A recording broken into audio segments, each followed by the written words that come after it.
موت کو اتنے قریب دیکھ کر میری تمام حصے بیدار ہو چکی تھی۔ کسی بھی قسم کی غلطی کی گنجائش بالکل ختم ہو چکی تھی۔ معمولی سی غفلت کا نتیجہ یقینی موت کی صورت میں نکلنے والا تھا۔ صورتحال پوری طرح میرے خلاف تھی۔ وہ تینوں پوری طرح چاقو چوبند اور مسلح تھے۔ صرف ایک بات میرے حق میں جاتی تھی، وہ لوگ مجھے مکمل طور پر بے ہوش سمجھے ہوئے تھے۔ مجھے ان کی اسی غلط فہمی سے فائدہ اٹھانا تھا۔ اکرام میرے پیروں کے بندھن کھول چکا تھا۔ اب وہ فیض کے ساتھ مل کر میری پیٹھ پر بندھے ہوئے ہاتھ کھول رہا تھا۔ اس کے بعد صرف وہ بندھن باقی رہ جاتے تھے جن کے ذریعے مجھے چارپائی پر جکڑا گیا تھا۔ وہ لوگ مجھے بوری میں بند کر کے لے جانا چاہتے تھے، جس کے ضروری تھا کہ میرے تمام بندھن کھول کر مجھے نئے سرے سے گشتی کی شکل میں باندھا جاتا۔ میرا دل طوفانی رفتار سے دھڑک رہا تھا۔ فیصلے کی گھڑی سر پر آن پہنچی تھی۔ چلو سیدھا کرو اسے۔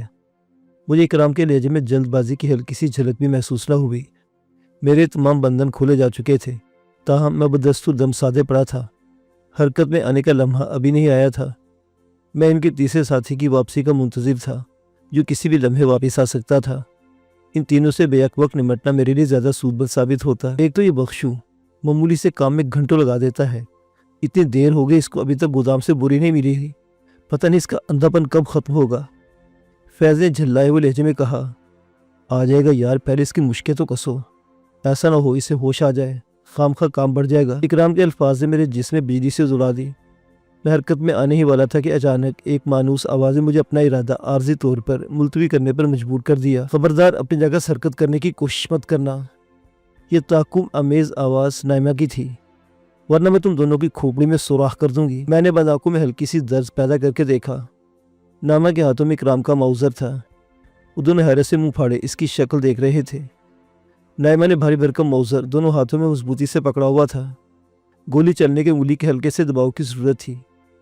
یہ نہ سمجھنا کہ میں یہ ہتھیار چلانا بھی نہیں جانتی۔ دیکھ لو اس کا لاک ہٹا ہوا ہے، اور میں اسے کاک بھی کر چکی ہوں۔ ذرا بھی حرکت کی تو چیتھڑے اڑ جائیں گے۔ اکرام بمشکل حیرت کے سمندر سے باہر آ سکا۔ لیکن تم تو… ہاں، تم نے مجھے زنجیر سے باندھ رکھا تھا، اس لیے تمہیں مجھے دیکھ کر آزاد حیرت ہو رہی ہے۔ زنجیر میں لگے تالے کی چابی مجھے تمہاری صدری کی جیب سے مل گئی تھی، جسے تم پلنگ کے سرہانے ڈال آئے تھے۔ دیکھو نائمہ میری جان، تم جانتی ہو میں تمہارے بغیر زندہ نہیں رہ سکتا۔ اگر تم پیار محبت سے میری بات مان لو تو مجھے باندھ کر رکھنے کی کیا ضرورت ہے؟ اکرام نے نہایت پیار بھرے لہجے میں نائمہ کو سمجھانے کی کوشش کی۔ یہ ہتھیار وغیرہ تمہارے کام کی چیزیں نہیں، تم اسے مجھے دے دو، اپنے کمرے میں چلی جاؤ۔ کل ہم دونوں کا نکاح ہو جائے گا۔ اس کے بعد اس گھر میں صرف اور صرف تمہاری حکومت ہوگی۔ میں لعنت بھیجتی ہوں تم پر اور تمہارے اس منحوس گھر پر۔ نائمہ نے شدید اشتعال کے عالم میں کہا، اب اگر تم نے ایک لفظ زبان سے نکالا تو میں گولی چلا دوں گی۔ وہ تھوڑے تھوڑے وقفے سے مجھ پر بھی نظر ڈالتی جا رہی تھی۔ ابتدا میں وہ مجھے وہاں دیکھ کر خاصی حیرت زدہ ہوئی تھی، تاہم اب حیرت کی جگہ تفکر نے لے لی تھی۔ میں اس کی مدد کے ارادے سے اٹھ کر کھڑا ہونے ہی والا تھا کہ میں نے فیض کے ہاتھ کو نہایت آہستگی لیکن مہارت سے اس کی جیب کی طرف رینگتے دیکھا۔ زاویہ کچھ ایسا تھا کہ نائمہ کی نظر فوری طور پر اس پر نہیں پڑ سکتی تھی۔ دوسری طرف اکرام نائمہ کو باتوں میں لگانے کی کوشش کر رہا تھا۔ تم اچھی طرح جانتی ہو کہ میں نے تمہیں پانے کے لیے اپنی زندگی پر کھیل سکتا ہوں، پھر بھی تم مجھے گولی مارنے کی دھمکی دے رہی ہو۔ اگر تمہاری یہی خوشی ہے تو چلاؤ گولی۔ اسے جیسے اچانک ہی جوش آ گیا۔ اس نے اپنا گریبان پھاڑا اور تن کر کھڑا ہو گیا۔ نائمہ کی آنکھوں میں تذبذب کی جھلک نظر آئی۔ عین اس وقت فیض نے جیب میں ہاتھ ڈال کر پستول نکال لیا۔ قبل اس کے کہ اسے سیدھا کر پاتا، میرا پاؤں برق رفتاری سے حرکت میں آیا۔ ضرب اتنی بھرپور تھی کہ نہ صرف پستول اس کے ہاتھ سے چھوٹ کر گر پڑا، بلکہ خود بھی اچھل کر قریبی دیوار سے جا ٹکرایا۔ نائمہ کے حلق سے ہلکی سی چیخ نکلی۔ خیریت رہی کہ اس نے ٹریگر نہیں دبایا، ورنہ میں بھی گولیوں کی زد میں آ سکتا تھا۔ اس اچانک افتاد نے اکرام کو بھی بری طرح بوکھلا دیا تھا۔ اس نے پہلے تو فیض کی جانب بڑھنا چاہا، پھر دفعتاً مجھ پر چھلانگ لگا دی۔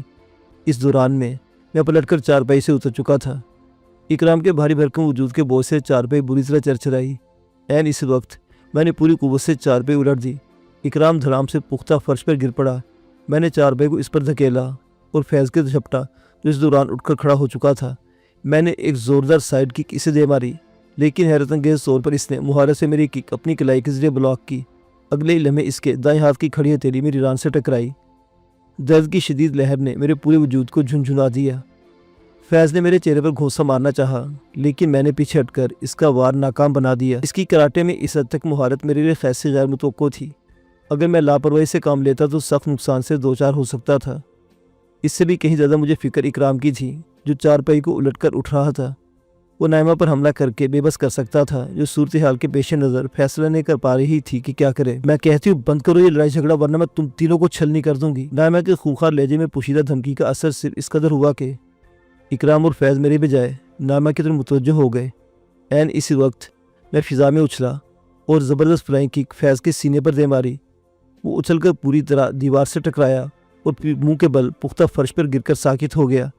اس کی کھوپڑی میں شدید ضرب آئی تھی۔ اکرام شدید بے بسی اور پریشانی کے عالم میں صورتحال کا جائزہ لے رہا تھا۔ وہ نائمہ کے ہاتھوں میں موجود مؤثر کی تباہ کاریوں سے بخوبی واقف ہونے کے باعث کسی قسم کا خطرہ مول لینے کو تیار نہیں تھا، ورنہ اب تک یقیناً کوئی نہ کوئی کارنامہ دکھا چکا ہوتا۔ میں اس دوران میں فیض کا ٹی پستول اپنے قبضے میں لے چکا تھا۔ اب مجھے بخشو کی فکر تھی، جو کسی بھی لمحے بوری ڈھونڈ کر واپس آ سکتا تھا۔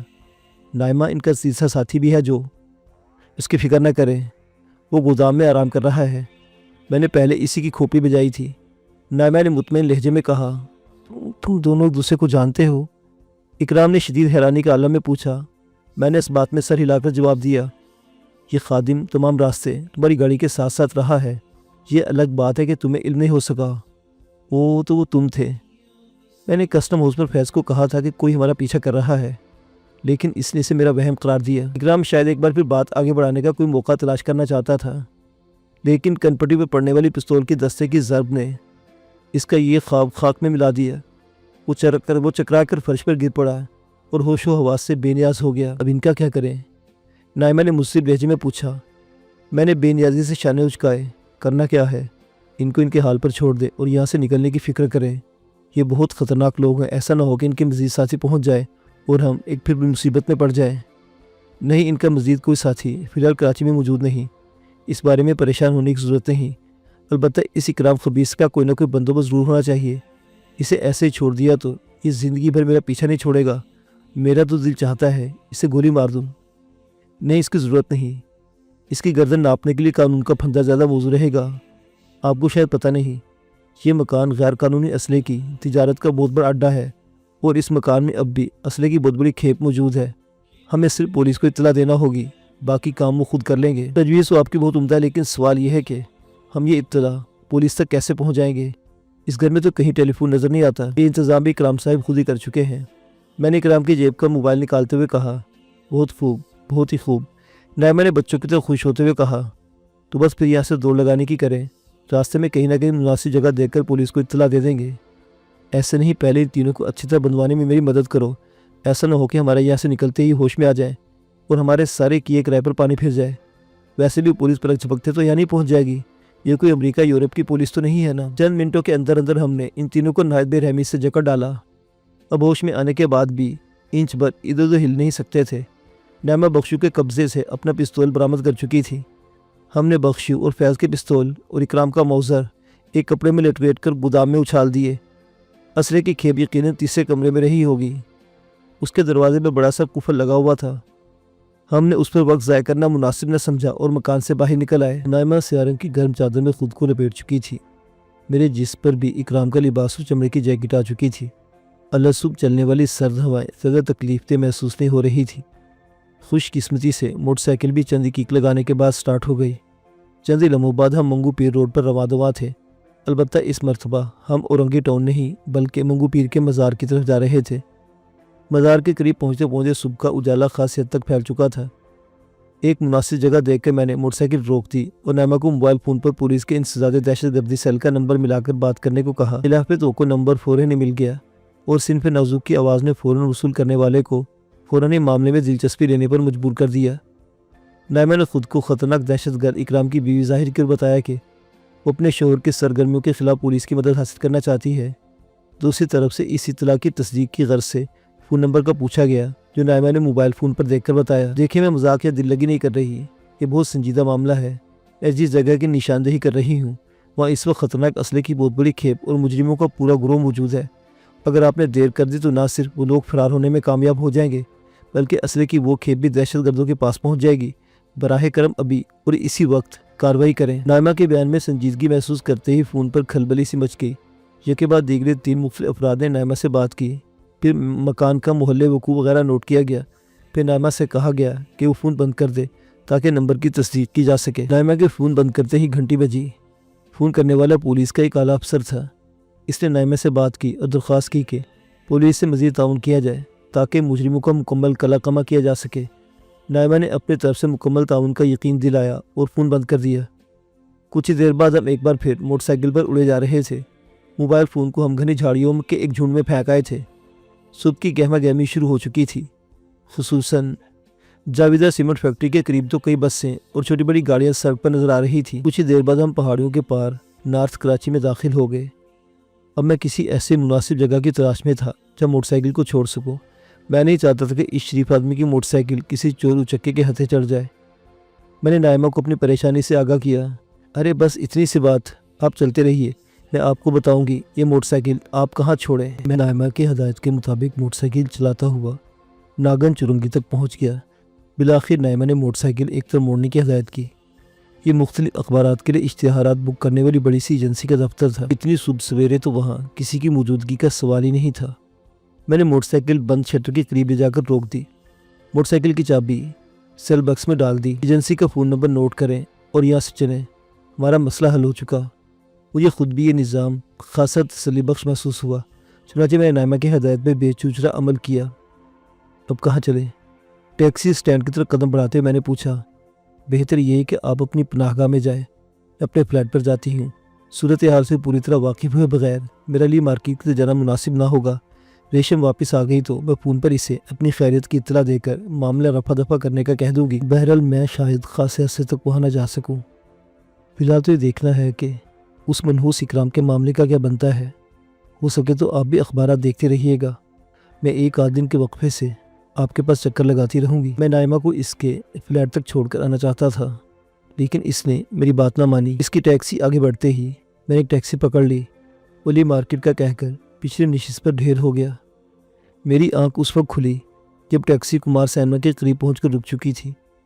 راستے سے کھانے پینے کا کچھ سامان خرید کر میں سیدھا اپنے ٹھکانے پر پہنچ گیا۔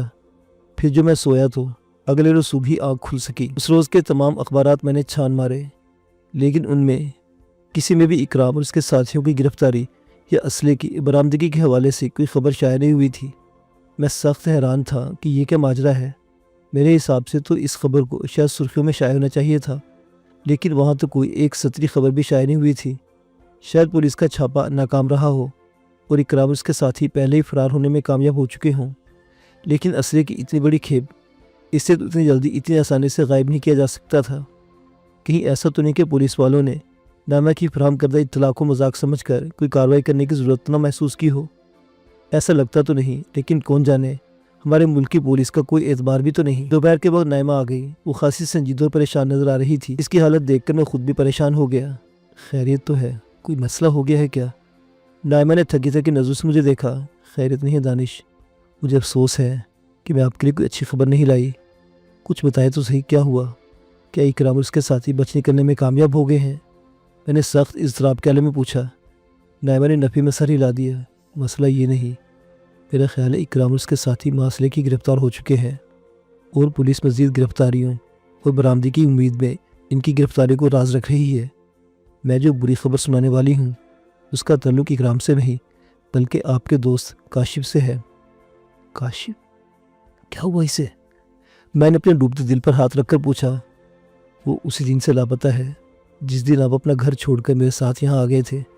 مجھے پتہ چلا کہ اس روز وہ اسکول نہیں پہنچا، حتیٰ کہ اس کی موٹر سائیکل کا بھی کوئی پتہ نہیں ہے۔ خدا جانے اسے زمین کھا گئی یا آسمان نگل گیا۔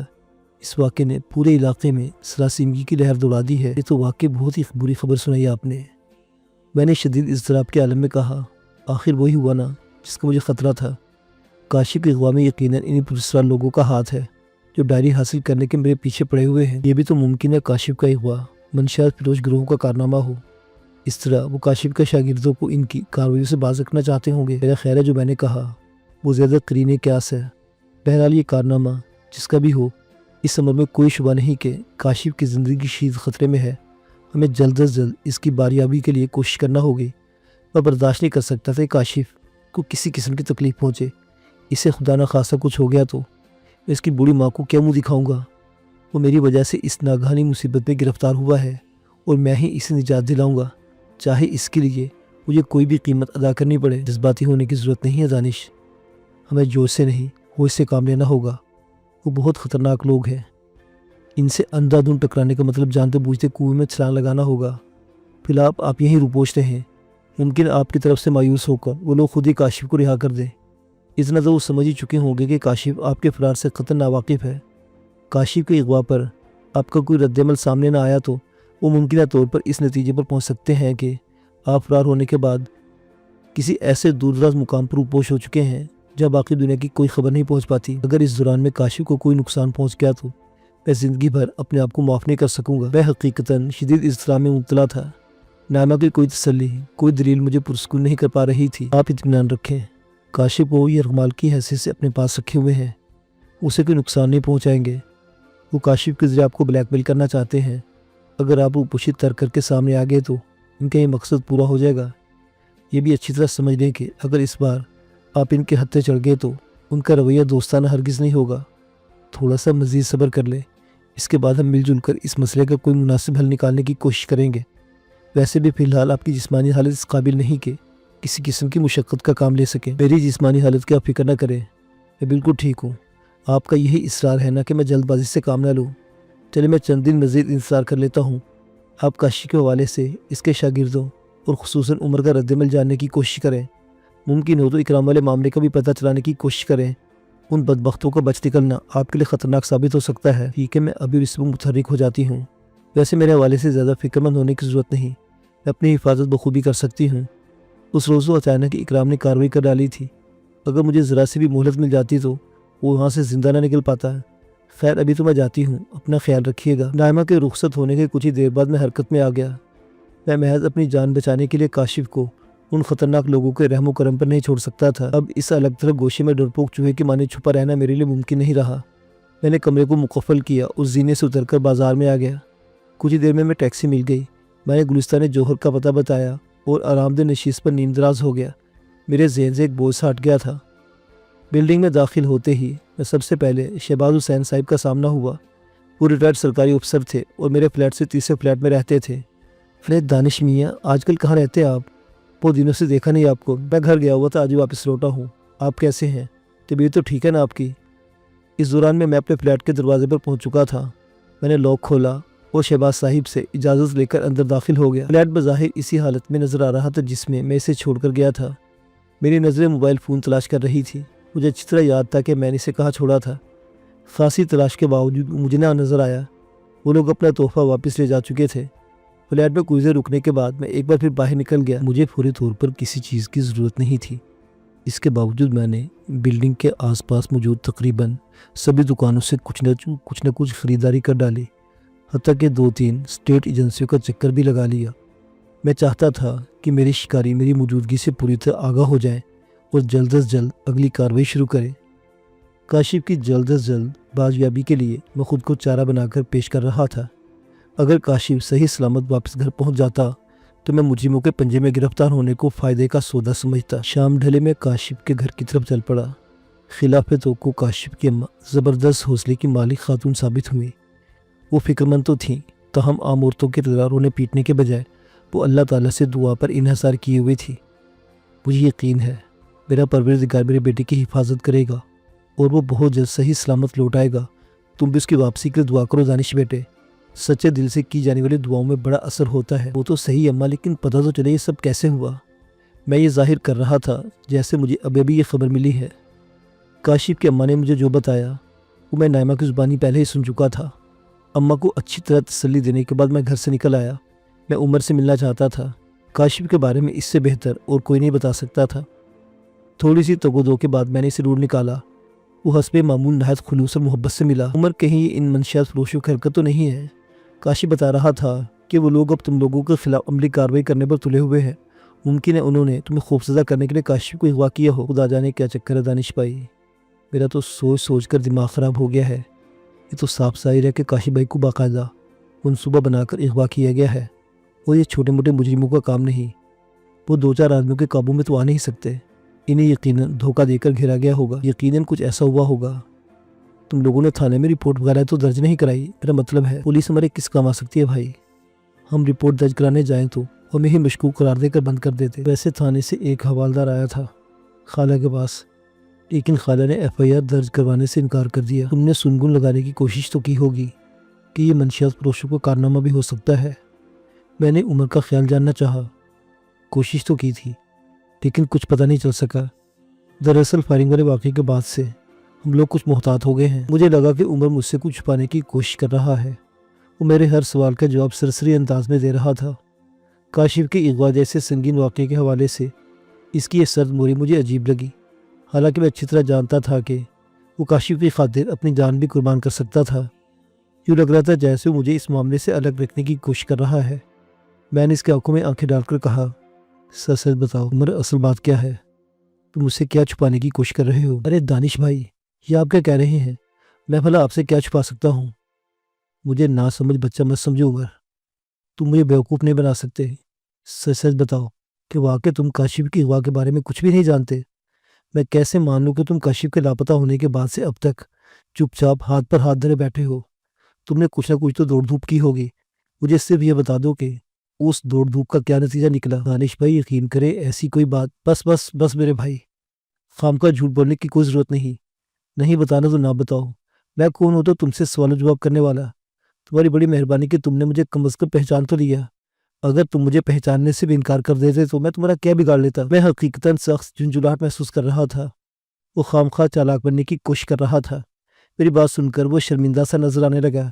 ارے دانش بھائی، آپ تو سچ مچ ناراض ہو گئے۔ ٹھیک ہے، میں آپ کو سب کچھ بتا دیتا ہوں، لیکن آپ کو وعدہ کرنا ہوگا کہ آپ ہمیں اپنے ارادے سے باز رکھنے کی کوشش نہیں کریں گے۔ پوری بات سنے بغیر میں یہ وعدہ نہیں کر سکتا، میں نے فیصلہ کن لہجے میں کہا۔ وہ پریشان سا نظر آنے لگا۔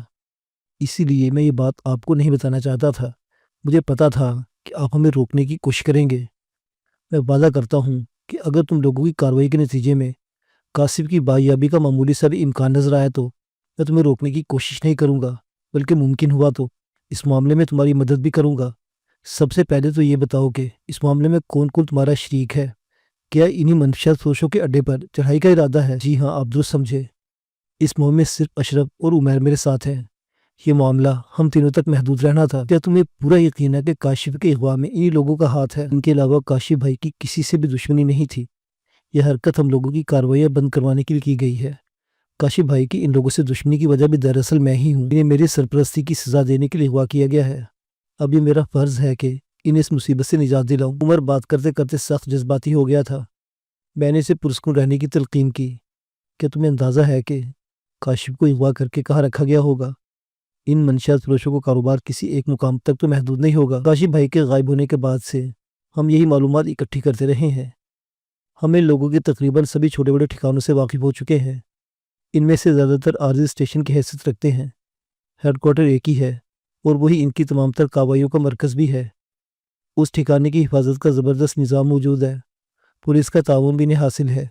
کاشف بھائی کو یقیناً وہیں رکھا گیا ہوگا۔ بالفرض اگر کاشف اس ٹھکانے سے نہ ملا تو پھر ہماری کوشش ہوگی کہ وہاں موجود افراد سے کاشف کو چھپانے کی اصل جگہ کا پتہ چلا سکے۔ ویسے بھی ہمارا مقصد کاشف کو بازیاب کرانے کے علاوہ منشیات فروشی کا یہ اڈا ختم کرنا بھی ہے۔ کاشف بھائی نہ بھی ملے تو ہم اپنا یہ مقصد پورا کرنے کی کوشش تو کر سکتے ہیں۔ یہ بھی بہت بڑی نیکی ہوگی۔ عمر کے لہجے میں گہرا اطمینان تھا۔ کیا تمہیں یقین ہے کہ تم لوگ اس خطرناک جگہ گھسنے اور پھر صحیح سلامت واپس آنے میں کامیاب ہو جاؤ گے؟ وہ لوگ اس ٹھکانے کی حفاظت سے غافل نہیں رہے ہوں گے۔ اپنی اس کوشش کے دوران میں تم لوگ اپنی زندگیوں سے محروم بھی ہو سکتے ہو۔ زندگی کی فکر کسے ہے دانش بھائی؟ اس نیک کام کے دوران میں موت بھی آ گئی تو شہادت کا درجہ ملے گا، اور اس سے بڑی سعادت کسی مسلمان کے لیے اور کیا ہو سکتی ہے؟ پھر بھی تم لوگوں نے کوئی منصوبہ تو بنایا ہوگا نا؟ منصوبہ تو ہم نے اپنی عقل کے مطابق بہت کارگر اور صاف ستھرا بنایا ہے۔ اگر ہم اس پر پوری طرح عمل کرنے میں کامیاب ہو گئے اور خدا نے ہماری مدد کی تو ہم اپنا ہدف حاصل کر کے رہیں گے۔ عمر نے تفصیل سے مجھے اپنا منصوبہ سمجھایا۔ مجھے تسلیم کرنا پڑا کہ یہ بے حد خطرناک ہونے کے باوجود وہ منصوبہ ناقابل عمل قرار نہیں دیا جا سکتا تھا۔ میں یہ بھی سمجھ چکا تھا کہ میں کتنا بھی منع کروں، کتنا بھی سمجھاؤں، یہ پرعزم اور جذباتی نوجوان اپنے ارادے سے باز نہیں آئے گا۔ جو زندگی داؤ پر لگانے کا پختہ ارادہ رکھتا ہو، اسے بھلا کس چیز سے ڈرایا جا سکتا ہے؟ اب ایک ہی صورت تھی کہ میں اس مہم میں ان کی بھرپور مدد کروں تاکہ ان کی زندگی کو لاحق خطرات کچھ نہ کچھ کم تو ہو سکے۔ ویسے بھی بھرپور کوشش کے باوجود میں اب تک کوئی بھی ایسی علامت تلاش نہیں کر پایا تھا جس سے میری نگرانی یا تعاقب کی نشاندہی ہو پاتی۔ یا تو وہ اس قدر مہارت سے میری نگرانی کر رہے تھے کہ میں نے ڈھونڈ نہیں پا رہا تھا، یا پھر کسی نامعلوم وجہ سے انہوں نے مجھے جان بوجھ کر ڈھیل دے رکھی تھی۔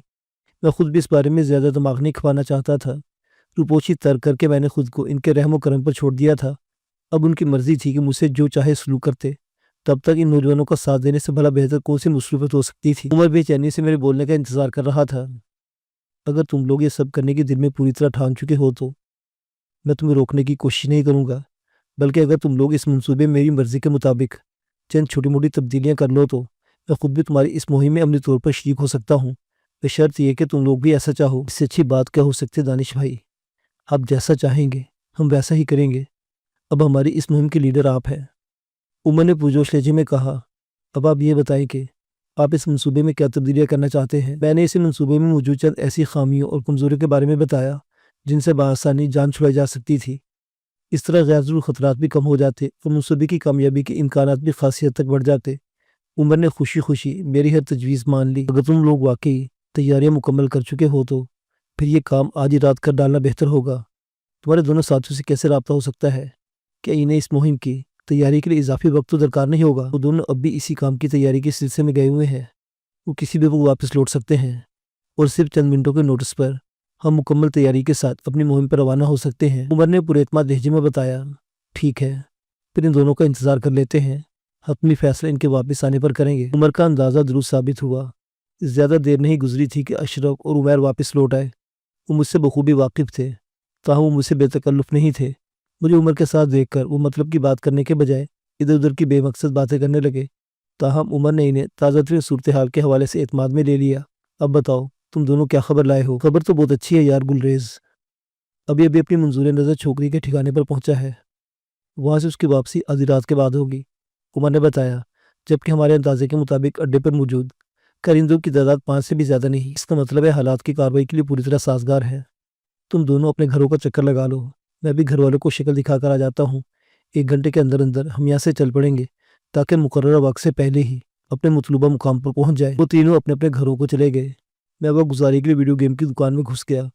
کچھ ہی دیر بعد عمر واپس لوٹ آیا۔ وہ پوری تیاری کر کے آیا تھا۔ ہم ویڈیو گیم کی تیسری سٹیج پر پہنچے تھے کہ اشرف اور عمیر بھی آ گئے۔ اس کے ساتھ ہی ہم چاروں ایک دوسرے سے خاصا فاصلہ رکھتے ہوئے سوراب گوٹ کی جانب چل پڑے۔ وہ تینوں اپنی ہولیوں اور چال ڈھال سے مکمل طور پر ہی وینچی نظر آ رہے تھے۔ ہم چاروں نے خاصے فاصلے سے وقفے سے سپر ہائی وے کراس کی۔ بسوں کے اڈے اور چھوٹے بڑے چائے خانوں پر اس وقت بھی خاصی رونق نظر آ رہی تھی۔ ہم لوگ خاصا طویل چکر کاٹ کر فلیٹس کے ایک بڑے سلسلے کے قریب پہنچ گئے۔ ہم سب کی رہنمائی کی ذمہ داری اشرف نے سنبھال رکھی تھی۔ وہ فلیٹس کے پاس پہنچ کر چپ چاپ آگے بڑھ گیا۔ اب عمر کی باری تھی۔ فلیٹ کے قریب پہنچ کر اس کی رفتار سست ہوئی اور پھر ایک نیم تاریک گوشے میں پہنچ کر وہ میری نظروں سے اوجھل ہو گیا۔ میں اس نیم تاریک گوشے کے قریب پہنچا تو مجھے وہاں ایک پجیرو جیپ کھڑی نظر آئی۔ میں نے بغور آس پاس کا جائزہ لیا۔ دور دور تک کسی کی موجودگی کے آثار نہیں تھے۔ میں محتاط قدموں سے جیپ کے قریب پہنچ گیا۔ عین اسی وقت میں نے سیٹی کی مدھم سی آواز سنی۔ وہ عمر تھا جو اس وقت جیپ کے نیچے گھسا ہوا تھا۔ چند ہی لمحوں بعد میں بھی جیپ کے نیچے پتھریلی زمین پر چت لیٹا ہوا تھا۔ اگلے 2 گھنٹے ہم نے اسی جگہ اسی حالت میں گزارے۔ احتیاط کے تقاضوں کے پیش نظر ہم آپس میں باتیں بھی نہیں کر رہے تھے۔ بالآخر صبر و تحمل کے کڑے امتحان پر مبنی یہ انتظار ختم ہوا۔ ہمیں کسی کے بھاری بھرکم قدموں کی آواز سنائی دی۔ کوئی جیپ کی طرف آ رہا تھا۔ ہم دونوں حرکت میں آنے کے لیے پوری طرح تیار تھے۔ وہ شخص جو ہی جیپ کے قریب پہنچ کر رکا، عمر نے برق رفتاری سے لوٹ لگائی۔ اگلے لمحے وہ شخص کے پہلو میں کھڑا تھا۔ اپنے دونوں ہاتھ گاڑی کی چھت پر ٹکا دو، خبردار کوئی چالاکی دکھانے کی کوشش کی تو کھوپڑی اڑا دوں گا۔ تم کون ہو؟ کیا چاہتے ہو؟ عمر کا حکم ماننے کے بجائے اس نے جوابی سوال کر ڈالا۔ تم شاید مجھے جانتے نہیں، ورنہ ایسی جرأت۔ ہاں میں جانتا ہوں تم بہت بڑے تیس مار خواہ ہو، لیکن تم یہ بھی جانتے ہوگے کہ گولی کسی کا لحاظ نہیں کرتی۔ اس سے پہلے کہ میں گولی چلا دوں چپ چاپ میری ہدایت پر عمل کر ڈالو۔ گلریز شاید کسی قسم کی مزاحمت کا ارادہ رکھتا تھا، لیکن اسی وقت میں بھی گاڑی کے نیچے سے نکل کر عمر کے ساتھ جا کھڑا ہوا۔ خود کو بیک وقت 2 پستولوں کے نشانے پر پا کر اس کے چہرے پر مردنی چھا گئی۔ وہ مڑا اور تھکے تھکے انداز میں دونوں ہاتھ پجیروں کی چھت پر رکھ دیے۔ میں نے اپنا پستول بیلٹ میں اڑس لیا اور گلریز کی تلاشی لینے لگا۔ اس کی جیب کے نیچے ہولسٹر میں رشین ٹی موجود تھی، ساتھ میں 2 لوڈڈ میگزین بھی تھے۔ میں نے انہیں اپنے قبضے میں کر لیا۔ اس کی جیبوں سے خاصی رقم بھی برآمد ہو گئی۔ میں نے گاڑی کی چابی سے دروازہ کھول دیا۔ چپ چاپ گاڑی میں بیٹھ جاؤ، ابھی گاڑی سٹارٹ کرنے کی ضرورت نہیں، عمر نے ڈرائیونگ سیٹ کی جانب اشارہ کرتے ہوئے کہا۔ اس دوران میں